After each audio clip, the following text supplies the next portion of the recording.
Es un gusto para mí estar compartiendo la mesa con Raymond Fishman, que nos va a hablar acerca de las muchas caras de la corrupción. Raymond es profesor de economía conductual y el programa en el que trabaja está auspiciado por una familia americana en la Universidad de Boston, la familia Slater. La investigación del profesor Fishman en su mayoría está enfocada a la corrupción global. Ha sido publicado en las principales revistas de economía, incluyendo el American Economic Review, el Journal of Political Economy y el Quarterly Journal of Economics. Su trabajo ha sido ampliamente cubierto por la prensa y los medios de comunicación como el New York Times, el Wall Street Journal, Financial Times, The Economist y el Washington Post. Su más reciente libro, Corrupción, lo que todo mundo necesita saber, está escrito en conjunto con Miriam Golden y fue publicado por la Universidad de Oxford. Así que es un gusto que haya aceptado la invitación de venir a hablar con nosotros acerca de estas muchas caras que tiene la corrupción. Y pues sin más le cedo la palabra a Raymond para escucharlo. Recuerden que su ponencia es en inglés, así que si necesitan el traductor simultáneo, afuera están los aparatitos para que puedan tener la traducción simultánea. Welcome, Raymond.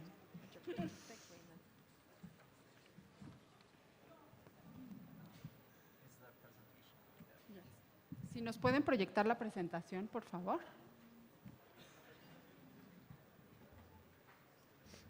First of all, thank you so much for having me. I would love to deliver this in Spanish, but I only have about 20% of the vocabulary I need to do so. So probably Necesito para hablar, así es que es mejor para mí hablar en mi idioma nativo. Unas disculpas de que tienen que utilizar la traducción en tiempo real. Y también me disculpo parcialmente porque lo que voy a hablar de aquí son ejemplos de Asia, de Indonesia, de India, de China y no tanto ejemplos de México y el resto de Latinoamérica. Y esto es porque creo que es más valioso para mí hablar de las cosas que sé, que conozco mejor. Así es que me encantaría, por muchas razones, cambiarme de en lugar de trabajar en Asia a trabajar en Latinoamérica, pero actualmente lo que mejor conozco es el contexto chino y bueno, también hay muchas lecciones generales que podemos llevarnos de distintas experiencias que vemos en otros lugares del mundo. Así es que bueno, durante esta presentación podemos hablar del caso de México y cómo estas lecciones también pueden utilizarse para el contexto mexicano. Y la presentación mi presentación se llama Algunos hechos acerca de la corrupción. Y en un mundo en el que todo mundo parece tener sus propios hechos, todo el mundo llevamos nuestra maleta con hechos personales, es bueno tener una visión objetiva acerca de lo que la evidencia nos cuenta. Y si invitan a un investigador, pues básicamente eso es lo que se está pidiendo, porque este es nuestro enfoque. ¿Por qué pensamos que es tan útil tener estos hechos en la mesa y compartirlos? Bueno, en primer lugar, porque lo que tomamos como verdades basadas en hechos quizás no sean realidad. Entonces hay que ir más allá de la superficie y ver cuánta evidencia existe detrás de cada uno de estos hechos. Y en segundo lugar, yo personalmente veo que cualquier lado que visite en el mundo, escucho a la gente decir, este lugar es el peor corrupto, y puedes ir a Suecia y la gente va a decir que gente en Suecia es muy corrupta y también va a decir aquí no hay corrupción. Entonces, si les doy el ejemplo de los casos más extremos, la familia Ojarto, que es uno de los regímenes más corruptos en la historia actual, aún tiene que admitir que no hubo corrupción en sus 30 años de gobernar en Indonesia. Entonces tenemos esa discusión del dijo, ella dice, y entonces es mejor tener hechos reales en la mesa. Entonces, antes de llegar a los hechos, que van a aparecer aquí en un segundo, espero, quiero darles un marco para pensar acerca del problema de la corrupción.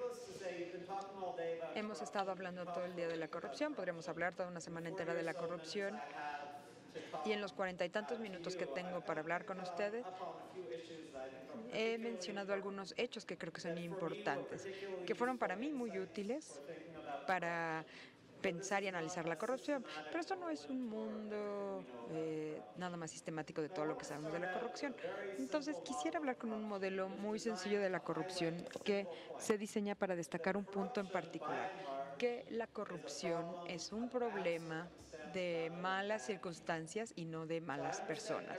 Entonces, entiendo que todos los sitios son distintos, tenemos nuestra propia historia, hay muchos aspectos de uno de estos problemas. Los economistas son buenos para quitar toda la historia que rodea un problema para enfocarse en un atributo único. Entonces, quiero presentarles un marco muy sencillo para pensar en la corrupción como un problema circunstancial y no un problema individual. Después hablaremos de los hechos en los que la mayoría de la gente aquí lo ve como autoevidente, que la corrupción tiene un costo a la sociedad. Y lo que quiero enfatizar es que esto no es necesariamente una verdad universal y que también hay algunos ejemplos incómodos, históricos que tenemos que confrontar y ver al hablar de la corrupción. Y bueno, la visión que tengo es que mientras menos corrupción, eso es mejor que más corrupción. Y estaré hablando de esto, estaré hablando de qué es lo que hemos aprendido de lecciones recientes para luchar contra la corrupción. Tengo una lista larga, así es que bueno, la veremos. No toda, pero algunos ejemplos en particular que traigo para enfocarnos. El modelo, bueno, esto no tendría que aparecer tan rápido, disculpe, pero el modelo tan sencillo que tengo yo de la corrupción viene de las siguientes observaciones. Entonces, aquí hay dos escándalos recientes de corrupción en los Estados Unidos, dos departamentos municipales que tenían una fuerza laboral en donde los trabajadores tenían distintas discapacidades. Y cada empleado aquí decía: bueno, me lastimé la espalda, me lastimé el hombro, ya no voy a venir a trabajar, quiero mi pensión, ya no puedo trabajar. Y entonces hubo un caso de los ferrocarriles en Nueva York, en Long Island, este es uno de los más importantes, y los bomberos de Boston. Y bueno, en ese momento, estos dos grupos de personas se les denominaban malas personas por abusar la confianza que se les tenía en ellos, por querer abusar de la generosidad del gobierno, por recibir este pago por discapacidad. Y aquí es donde tendría que aparecer la foto, pero bueno, el escándalo de los bomberos. Y este caballero ganó en una competencia de discapacitados y cobraba. Él ganó este concurso y sin las redes sociales esto no hubiera surgido, pero él ganó en un concurso de fisicoculturismo y cobraba un sueldo por discapacitados. Y la pregunta es como, cuando hay dos grupos bastante similares, los bomberos de Boston y de Chicago, uno de los grupos puede acabar haciendo cosas incorrectas y el otro grupo a lo mejor no hace cosas tan malas. Y no es que los bomberos de Boston sean malos y los de Chicago buenos, sino nada más se fueron por un camino distinto. Les voy a explicar cómo es que sucedió y la forma en la que quiero que piensen en esta situación en particular. Bueno, entonces, la forma en que quiero que pensemos esto es una persona, pensar desde el bombero como persona, una única persona. Él toma la decisión de comportarse de manera corrupta. Por ejemplo, en este caso, encontrar a un doctor para que este bombero recibiera los beneficios del sueldo por discapacidad. Y no sé, si pensamos en un caso de corrupción, voy a pagar una mordida para que me den este justificante, me voy a saltar a la gente en la fila, voy a ser honesto. Y la manera en la que yo sugiero que pensemos en esto es que esta decisión es una función. ¿Cuántas personas aquí en la sociedad van a hacer lo mismo? Así es que si, por ejemplo, comenzamos con la opción de ser honesto,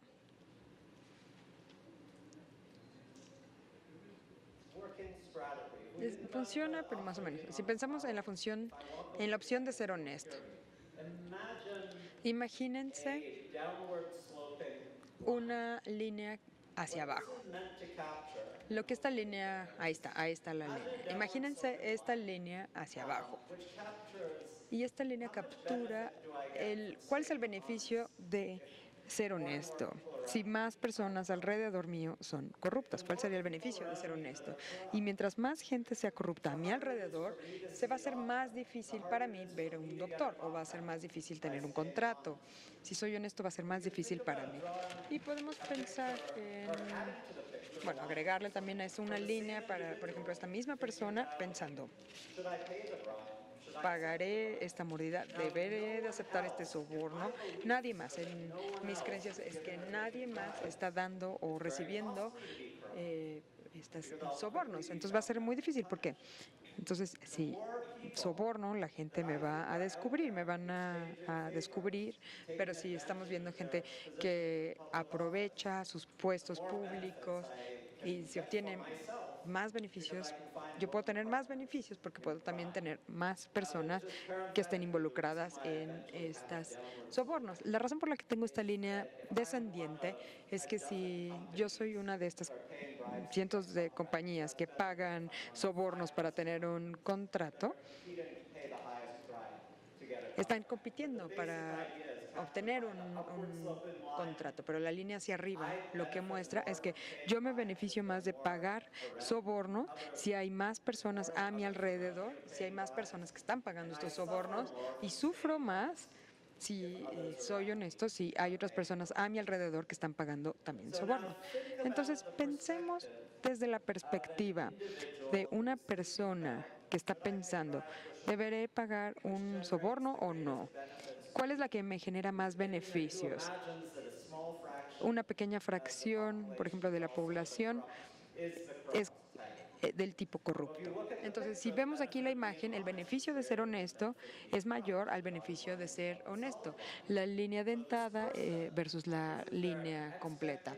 Entonces, estas son las expectativas de lo que otros harán, y entonces esta persona va a ser honesta. Y si todos piensan así, de manera honesta, entonces esto va a presionar a la sociedad a que todos somos honestos y va a haber un equilibrio de honestidad. Ahora, por ejemplo, aquí vemos una persona que tiene expectativas, que está del otro lado de esta intersección. Una persona que dice, bueno, todos los demás son corruptos, los beneficios de corrupción son mejores, entonces también voy a ser corrupto. Entonces, esto se convierte en una bola de nieve. Y entonces todos deciden finalmente intercambiar favores y dar y aceptar sobornos. Entonces lo que tenemos aquí, dependiendo de mis creencias, de lo que otros harán, una persona... Yo no he dicho nada acerca de la persona, de los valores de las personas son los mismos independientemente de la sociedad. Y la decisión de las personas es la función de lo que piensa, de qué es la situación que lo rodea. Entonces, tenemos dos culturas muy estables. Por un lado, tenemos la cultura de la honestidad, donde nadie paga sobornos, nadie acepta sobornos, los que desvían recursos reciben un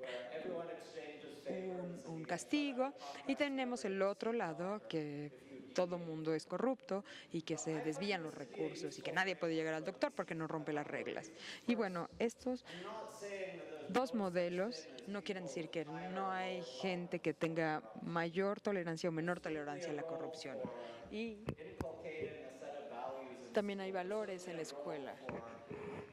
Y claro que tiene un papel, por ejemplo, el Papa, de asistir a países que sean religiosos y decir que la fe cristiana nos dicta que no debemos involucrarnos en este tipo de conductas. Los valores importan. Incluso cuando sacamos valores, tenemos muchos lugares corruptos y lugares que son muy honestos. Entonces, la segunda razón por la que creo que es útil y la razón por la que se enfatiza es que yo no puedo cambiar. Cambiar a una persona a la vez significa que cambio esta línea roja hacia la izquierda. Y si cambio esta línea a la izquierda un poco, entonces la gente trata de ser honesta y pronto va a descubrir que esto no funciona y van a regresar a sus estrategias de corrupción. Entonces, lo que es importante es que entendamos es que todos estamos tratando de cambiar a la vez. Y no importa lo que... Voy a regresar a una historia que va a ilustrar este punto muy claramente. Se las voy a contar al final de esta presentación.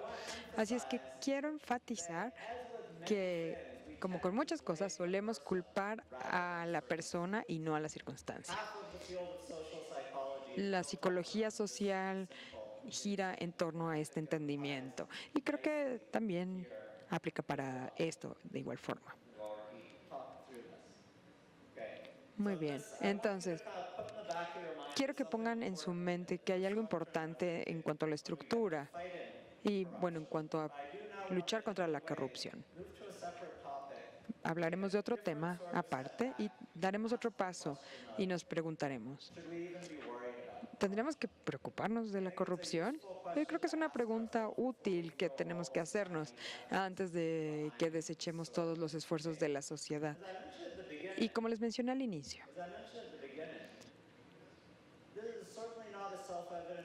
esta no es una verdad absoluta ni es el paradigma dominante hace 50 años. La cita que tengo aquí, la corrupción nos da el seguro que el gobierno decide ir en la dirección inadecuada. Esto viene de un artículo por un economista que se llama Nathaniel Left, que se llama El desarrollo económico a través de la corrupción burocrática, como si esto no fuera un impedimento para el desarrollo, sino que más bien es el medio por el cual nos desarrollamos, porque tenemos políticos, burócratas que tienen las reglas inadecuadas, que por la corrupción pueden librarse y salir de esto.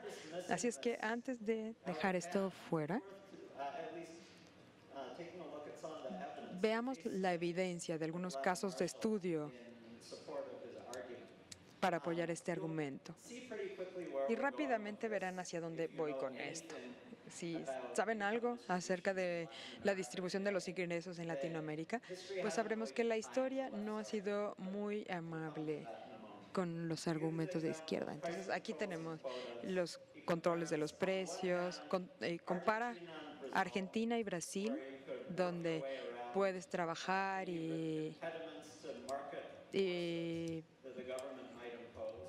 poder vencer cualquier impedimento versus en Chile, donde la disciplina y la burocracia son los que tienen todas estas reglas. Entonces, en cuanto al caso de Argentina, se refiere a cómo los productores, agricultores hicieron sabotaje a Perón y que después agradecieron por permitir que pudiera haber estos sobornos. Entonces, hay una política desviada, una mala política que interfiere con la magia del mercado.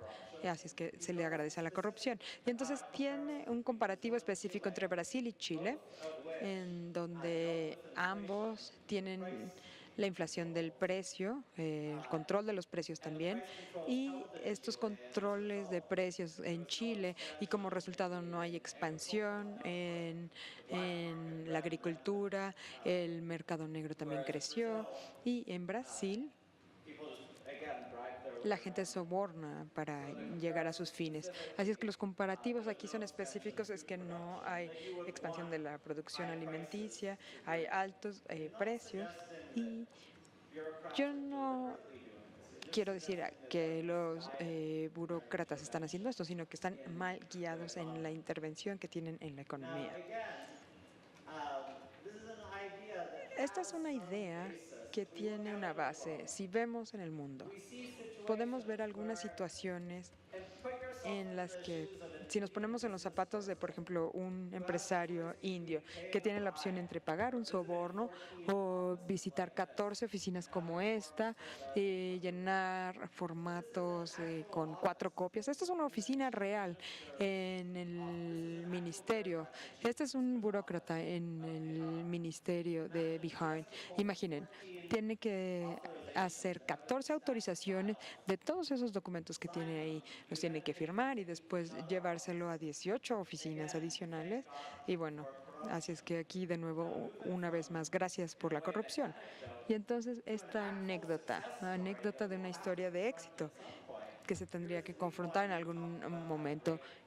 Aquí habla él de qué buena fue la corrupción. Así es que sí hubo corrupción, le dio favores a su familia, a sus amigos, hubo crecimiento y progreso. Y la gente de Indonesia tuvo suerte al respecto. Así es que hay muchos países, México incluido, que les encantaría tener el 6% per cápita de crecimiento en un periodo de 3 décadas. Y esto es lo que Suharto dijo. Esta es una expresión de este sentimiento.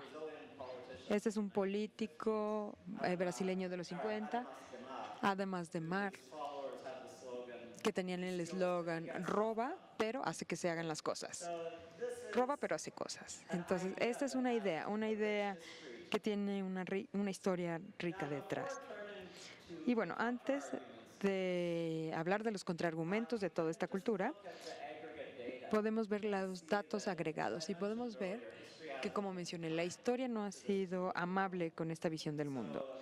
Así es que sí, Chile tuvo un inicio lento, pero si vemos el ingreso per cápita en Chile o en Brasil, esto ni siquiera muestra las circunstancias actuales y se prefiere a los burócratas chilenos honestos. Si, por ejemplo, vemos la distribución del ingreso global y si dejamos de lado todas las complicaciones y todos los atajos y vemos la relación entre el ingreso per cápita en el eje horizontal y el nivel de corrupción del país en el eje vertical, pues parece que podemos decir que no hay ningún país en la historia moderna que se ha vuelto rico con un alto nivel de corrupción. Y podríamos declarar esto, pero bueno, voy a seguir hablando. Si hacemos un análisis y vemos la distribución que tenemos justo aquí en México, bueno, en primer lugar, no podríamos decir que esta gráfica sube o baja. Y podemos ver casos donde pensamos, este país le fue muy bien con un sistema corrupto. Por ejemplo, aquí tenemos el caso de Indonesia, que pasó de ser el país de los países más pobres, después tuvieron y después del postconflicto tienen una combinación económica, y esto está casi a nivel de México, o está casi al nivel de México. Y China también, desde 1982 en China, es increíble verlo. Es increíble ver en una línea de tiempo.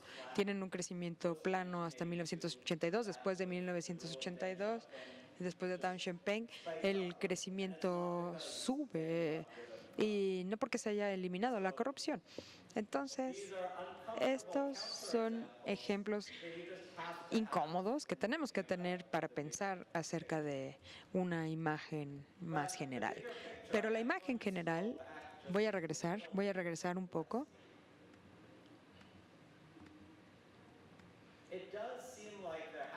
Parece que tiene que ver con ejemplos contrarios para ver esto y no voy a ver todas las críticas que hay desde 1964. Simplemente voy a mencionar una, que mi 30% del entendimiento de la última sesión antes de la comida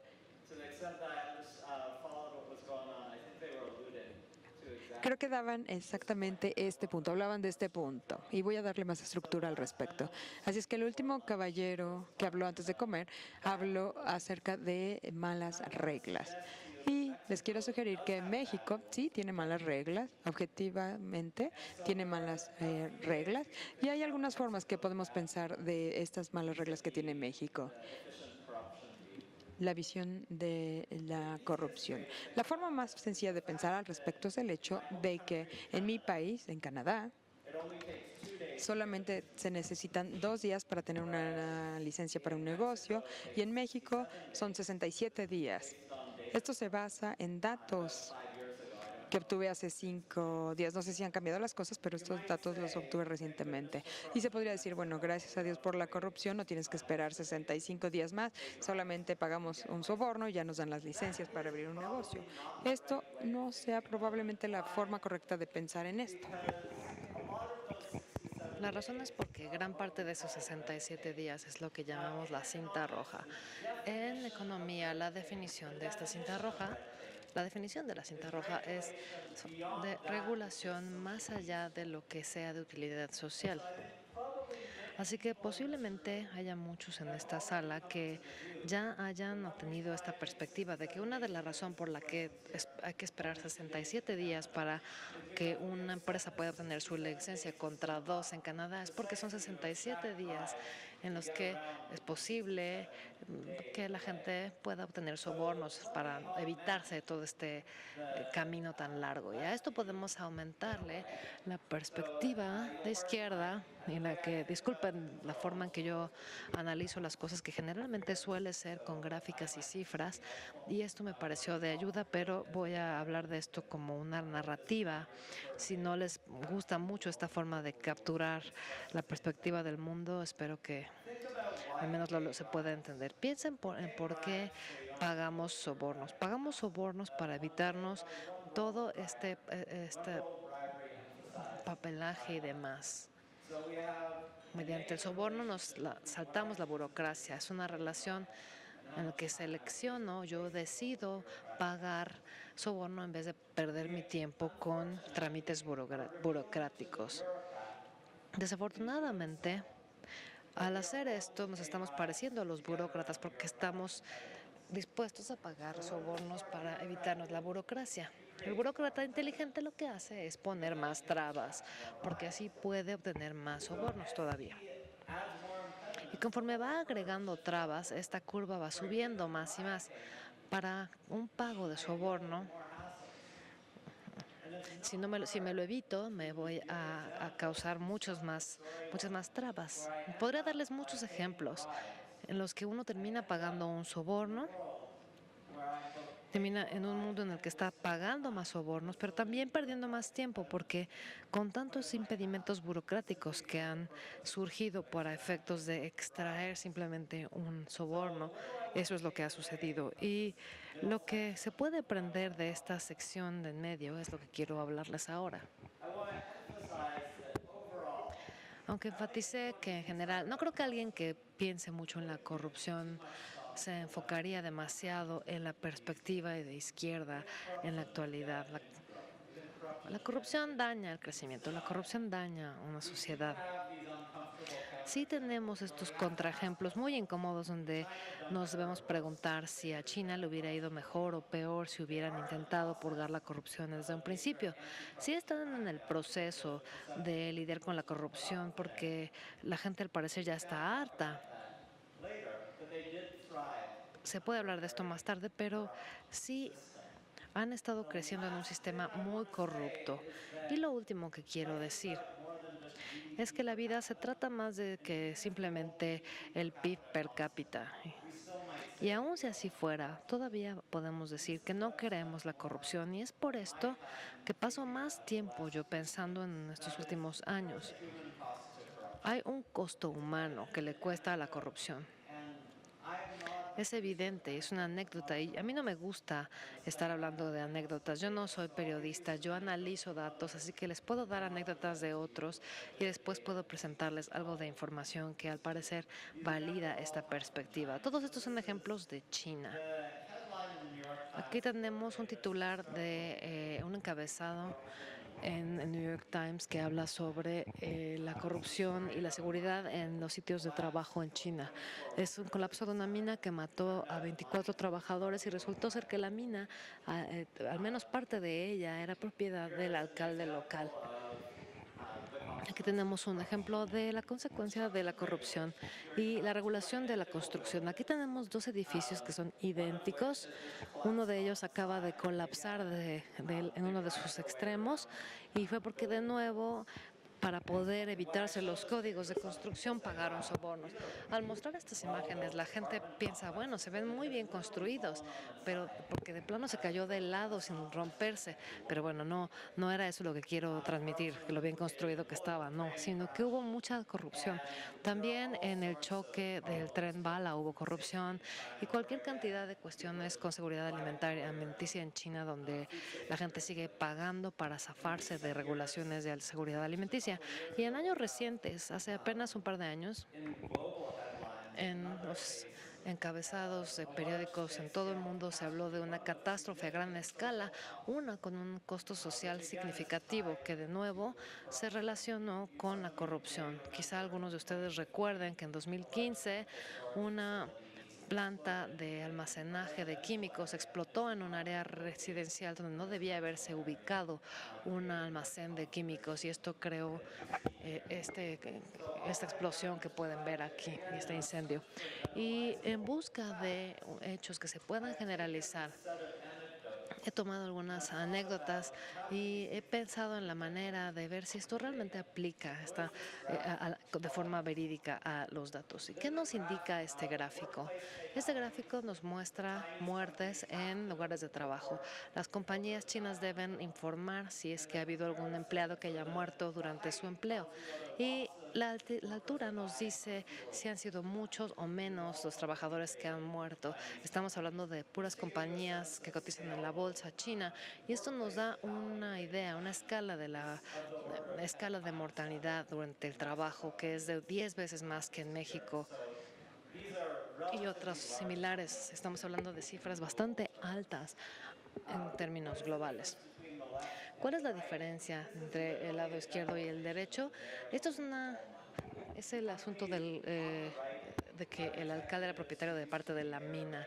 Tenemos aquí ejecutivos que realmente eran alcaldes o vicealcaldes. Del lado izquierdo son los que no tenían expolíticos como ejecutivos. Ahí pueden verlo, los de la derecha tenían políticos, así que en general no es buena idea trabajar en una mina de carbón en China, pero en caso de que sí lo hagan, no trabajen en ninguna que sea propiedad del exalcalde. Es lo que nos dice esta gráfica. Otra cosa que nos muestra que probablemente esto no sea solamente porque tenemos mucha reglamentación, tenemos empresas que están muy bien conectadas y que están realizando negocios en áreas cada vez más peligrosas. Y podemos ver a las auditorías de seguridad, auditorías sin anunciar que las realizan los gobiernos locales. El porcentaje para cada cuadro nos indica la fracción de años en el que una compañía recibe una auditoría principal de seguridad. Si alguien muere durante su empleo, eso es más alto. Y como podemos ver, es muy, muy alto. Ahora, quiero pedirles que se enfoquen en los años cuando una empresa no haya tenido alguna muerte durante el empleo. Esta es la fracción de veces que llegaron los inspectores de sorpresa a asegurarse que todo estuviera en cumplimiento de los códigos. Y como verán, es de 1 de 20. Un año de cada 20 se puede esperar una inspección de sorpresa, una visita, si no somos una compañía conectada, mientras que las empresas conectadas, que son las que están matando a sus trabajadores, al 500% de la tasa de aquellas que no están relacionadas con el gobierno, ellos tuvieron un 0.0% de índices de auditoría. No se trata simplemente de que si están haciendo cosas más peligrosas o no, porque si lo están haciendo, entonces con más razón deberían auditarlo seguido. Y algo último que yo quería enfatizar sí, por supuesto, vamos a hablar sobre la lucha ante la corrupción, pero algo que al parecer ha tenido éxito en el pasado. Aún si solamente habláramos sobre la eficiencia económica de la anticorrupción, quizá con eso sería suficiente, pero las consecuencias van mucho más allá que eso. Los costos y beneficios en China, en las circunstancias que apreciamos en la pantalla, aquí solamente los ejecutivos reciben los beneficios y son los mineros los que sufren los costos. Y en realidad se trata de ejecutivos que se benefician. Algo que hicimos simplemente por darle seguimiento a este tema fue hacer un seguimiento de las carreras profesionales de ejecutivos en empresas con desastres o accidentes laborales a mayor dimensión y se van a trabajar a otras empresas. De hecho, hubo una historia en particular que fue el director general de una firma minera donde había muerto 3 docenas de personas. Y la razón por la que su historia llegó a los periódicos fue porque 2 años más tarde, él ya era el director general de otra empresa minera, donde otra docena de personas murieron durante sus labores. Así que los incidentes, la incidencia de costos y beneficios es que los ejecutivos no son los que sufren las consecuencias. Ellos pagan lo que tienen que pagar y avanzan.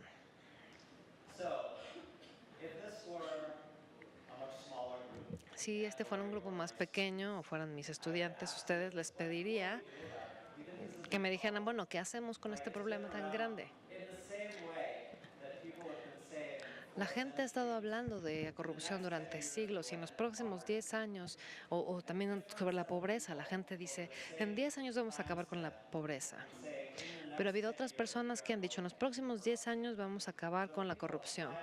La gente ha estado intentando diferentes tipos de cosas, ideas alocadas e interesantes. Una favorita mía es un residente de Nueva York que en los 1800 se decía que podían deshacerse de la corrupción en Estados Unidos si movían la capital a Nueva York. Al menos con la forma en que yo entiendo las normas y la ética de Wall Street, no tiene mucho sentido, en mi opinión, pero todo lo demás que se ha intentado tampoco ha solucionado el problema.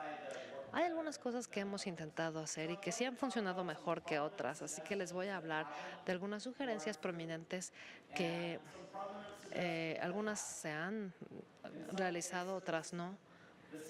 En algunos casos la misma intervención da fantásticos resultados en un asunto, mientras que en otros no tiene éxito. Y después terminaré por resumir algunas de las mismas cosas que he estado escuchando hoy todo el día, que esto es parte de, todos nosotros somos parte de esto.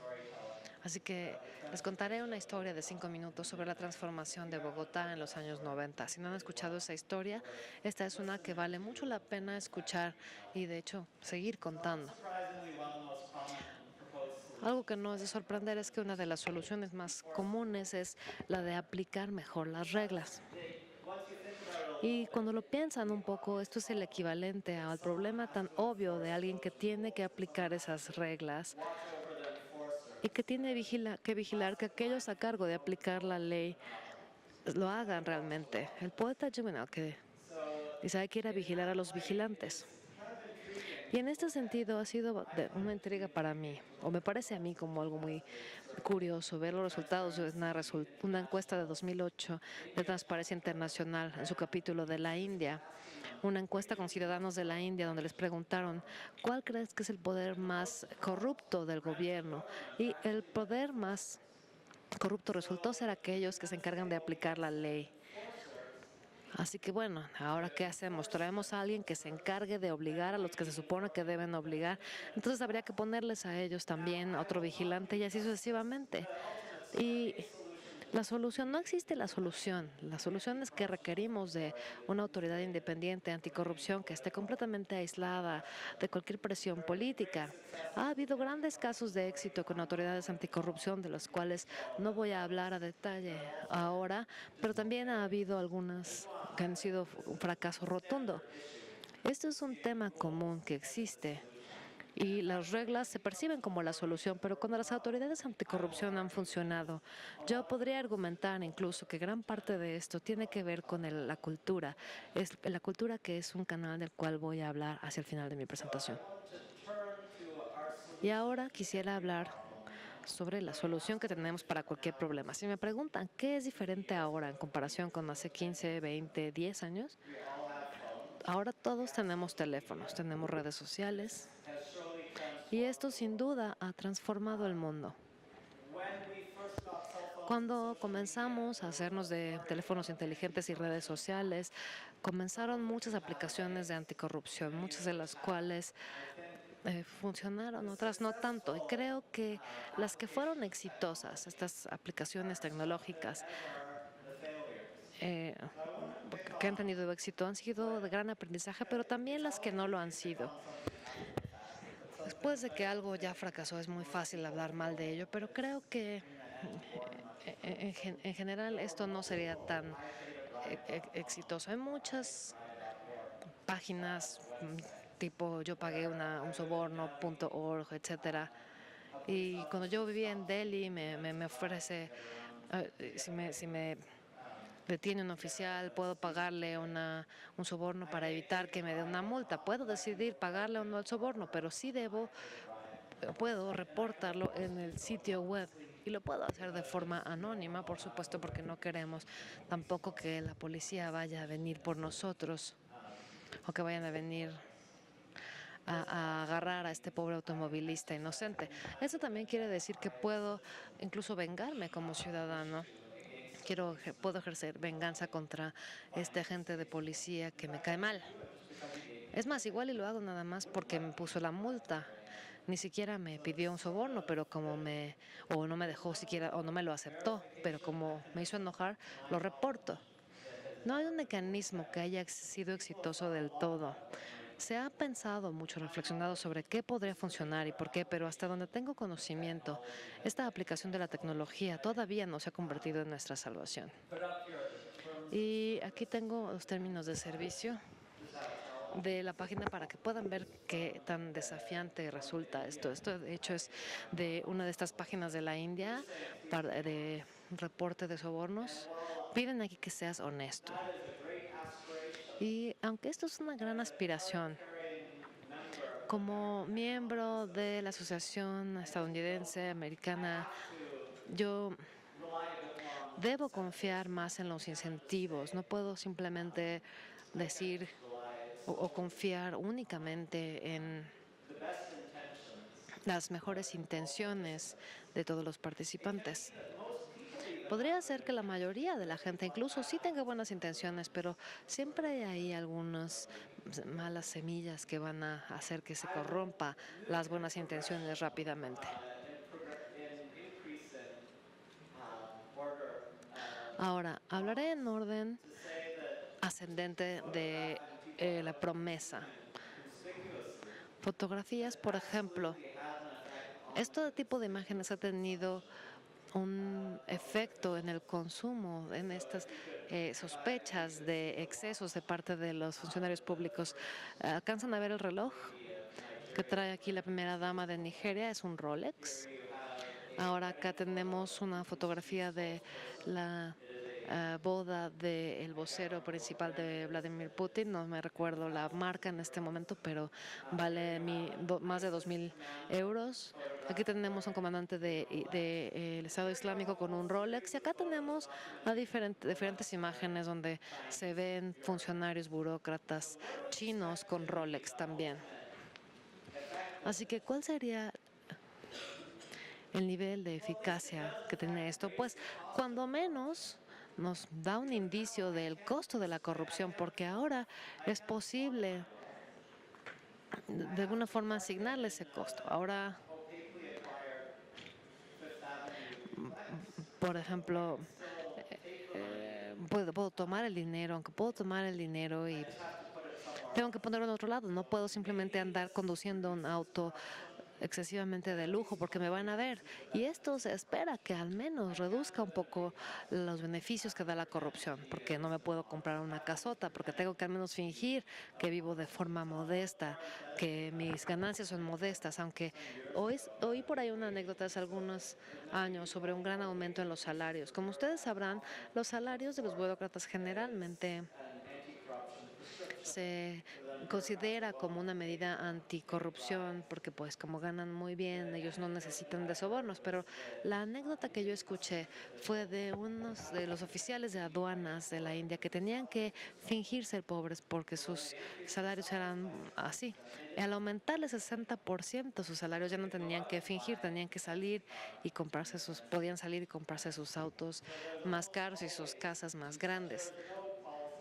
No existe una política que solamente traiga beneficios sin costo alguno. Y como casi se me acaba el tiempo, quiero brevemente hablar sobre lo que de hecho ha sido una gran historia de éxito de la aplicación de la tecnología a una escala muy amplia para reducir la corrupción sobre beneficios públicos, prestaciones en India, y después me tomaré unos minutos más para hablarles sobre Bogotá. En los últimos años, India ha implementado un programa de identificación biométrica, de forma que para poder recibir un cheque de asistencia pública, ahora me escanean la retina o con mis huellas dactilares, hay que compararlas con una base de datos, y esto es para evitar que se tengan quizá personas fantasma, como les llaman, que pueden estar recogiendo diferentes cheques la misma persona. ¿Y cómo sabemos que funciona esto? Esto es apenas un extracto de una investigación aleatorizada donde se convenció a algunas personas en este estado, a utilizar estos métodos de identificación biométrica en todo el estado de Pradesh de forma aleatoria. Así que imagínense que hay 2 distritos dentro de Andhra Pradesh. Están uno junto al otro, o al menos muy cerca. Uno sí tiene estas verificaciones de asistencia pública o que utilizan medidas biométricas, y el otro continúa utilizando medidas tradicionales como lo han hecho siempre. Se dieron cuenta que en los lugares donde se elegía de forma aleatoria obtener sus identificaciones biométricas desde etapas tempranas, se redujeron estas medidas de corrupción un 25%. Estamos hablando de un porcentaje muy alto del gasto público, y cayó por completo porque ya no era posible que estos fantasmas, digamos, estas identificaciones fantasmas pudieran obtener sus cheques de beneficios, porque los gastos públicos, el desembolso del gasto público se había reducido en la región donde se hacían las pruebas biométricas, pero después, al hacer una encuesta de beneficiarios, los beneficiarios no estaban reportando un menor índice de beneficios. Pero antes de emocionarnos demasiado por la aplicación de la tecnología, permítanme también recordarles, o al menos informarles, que la tecnología siempre requiere de un operador humano. La identificación biométrica también se relacionó con este subsidio de propano líquido. Esto es un programa que le cuesta a Estados Unidos más de $8,000 millones. En India se utiliza para cocinar y para calefacción de muchos hogares. Así que se implementó este programa de manera escalonada, igual aleatorizada, que permitía documentar el cambio de estas fugas. Y los beneficiarios no reportaron ningún tipo de reducción en el acceso al gas propano líquido, pero el costo del programa se redujo en gran medida, lo cual le ahorró al gobierno durante el primer año del programa $1,000 millones, lo cual también es una suma considerable. Y por lo tanto, es de sorprenderse que después de este éxito inicial, no les voy a hablar mucho sobre más cuestiones de este éxito, pero después de este éxito se canceló por completo el programa así de la nada. ¿Y por qué? Porque todos estos cambios traían beneficios para algunos, pero también traían costos para otros. Y con el programa de gas líquido propano, el mercado negro también tuvo acceso a gas económico, y cuando se canceló el programa, los vendedores del mercado negro estaban tan molestos que, por decirlo de forma amable, se acercaron a sus legisladores y les pidieron de forma amable que el programa se realizara. Así que podemos tener la mejor tecnología, las máquinas de votación, pero si alguien le apaga el interruptor o lo patea lo suficientemente fuerte, la tecnología no nos va a servir de mucho. Y eso no es por faltarle respeto a los medios, pero vamos a saltarnos todos estos. Perdón, no es faltarle el respeto a la gente aquí de la fiscalización comunitaria, pero bueno, de esto sí puedo hablar más adelante. Es que casi se me acaba el tiempo, pero rápidamente quiero contarles la historia de Bogotá para quienes no la conozcan. En los días de Pablo Escobar, en los años después de su asesinato, Bogotá se convirtió en la zona más violenta del mundo, una ciudad sin ningún tipo de gobierno en ningún sentido. A principios de los 90, Anton Smokovs, un hombre que yo puedo decir con orgullo que inicialmente era académico, se salió y como alguien externo totalmente se postuló para alcalde. Por cualquier circunstancia que ustedes quieran, entró con un 70% de los votos a su favor a la oficina del alcalde. Y esto es algo importante para esta historia. Recuerdan muy al principio cuando hablábamos sobre cómo para poder lograr un cambio es de gran utilidad que todos sepamos que la gente a nuestro alrededor también está esperando un cambio. Cuando Mockus entró al poder, sin saber que todo el mundo a su alrededor también estaba esperando un cambio de la ciudad fuera de este estado sin ley, sin derecho que eran en aquel entonces. ¿Cuál fue su primera acción oficial para poder domar estas calles sin autoridad? Es él, de hecho, como superciudadano. Una de sus primeras acciones como alcalde fue contratar a estudiantes de teatro para disfrazarse de mimos y burlarse de la gente que cruzaba sin la calle, aunque no estuviera puesto el alto. Y es una genialidad porque es algo que es muy público. Aquí lo que estamos haciendo es intentar informarle a todo mundo que estamos justo a la mitad de un cambio. Aquí hay un alcalde nuevo que está hablando sobre cómo vamos a cambiar todo y de repente ya lo vemos en las calles. Si tuviéramos más policías nada más dando multas, esto simplemente subiría las oportunidades de sobornos. Pero también sería una transacción invisible. Pero hubo un segundo componente en el que les dieron tarjetas como las de los árbitros que tenían pulgares, tarjetas multipropósito, porque si veías a alguien hacer algo bueno, que contribuía al bien público, les podías mostrar el pulgar hacia arriba, pero si, por ejemplo, alguien se cruzaba durante el SIGA, le ponías el pulgar hacia abajo. Puede sonarnos ridículo, a mí me suena ridículo, pero les sugiero que si les suena muy tonto a ustedes, se busquen a alguien que haya vivido en Bogotá en aquel entonces y ellos les van a hablar con mucho entusiasmo sobre esta transformación social que aconteció entonces. Y voy a dejar aquí esta última palabra con Antanas Mockus. Ya pasé un poco de mi tiempo, pero con mucho gusto responderé las preguntas que quieran más tarde. Tuve el placer de conocer a Antanas Mockus hace algunos años y yo le hablé sobre esta cuestión cultural. Le dije, sí, ¿verdad? Se trató todo de cultura y me dijo, no, eso es ridículo. Esto también va mucho más hacia un punto muy obvio que ya se ha mencionado hoy.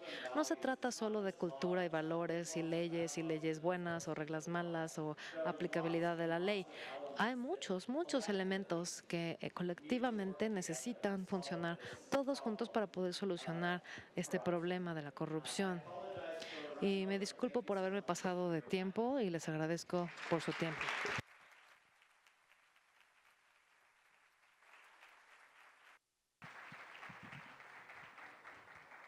Muchísimas gracias, Raymond. Thank you very much. If you let me, I can. Gracias, Raymond. Voy a decir algunas palabras en español para dar mis conclusiones finales y compartiremos contigo las preguntas de la audiencia y también las pondremos en el seminario. So the questions that you might have, that I'm totally sure that you have a lot of questions.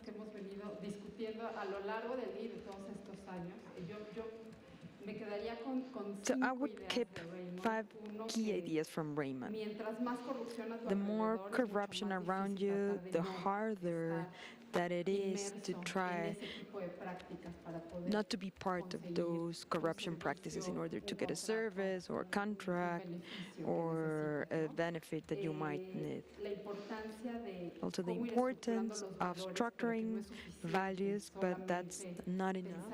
Just to think that people should have values, and that makes us think again on all the actions that we're promoting with the appointments. What is it that we should look for, the people that are aspiring to public office? You cannot change one person at a time. We have to promote from society and government to have strategies. And from the easiest things, just like this one, the mass media, social media, una presión muy importante en este tema. They're working on these, and there's important pressure, and I agree with you. And the last one, this idea of thinking that even if there's corruption, we're making some progress. Well, that's something that we've seen that does not work in Mexico, and that we're at the right moment, and that it opens up the discussion for the coming panel.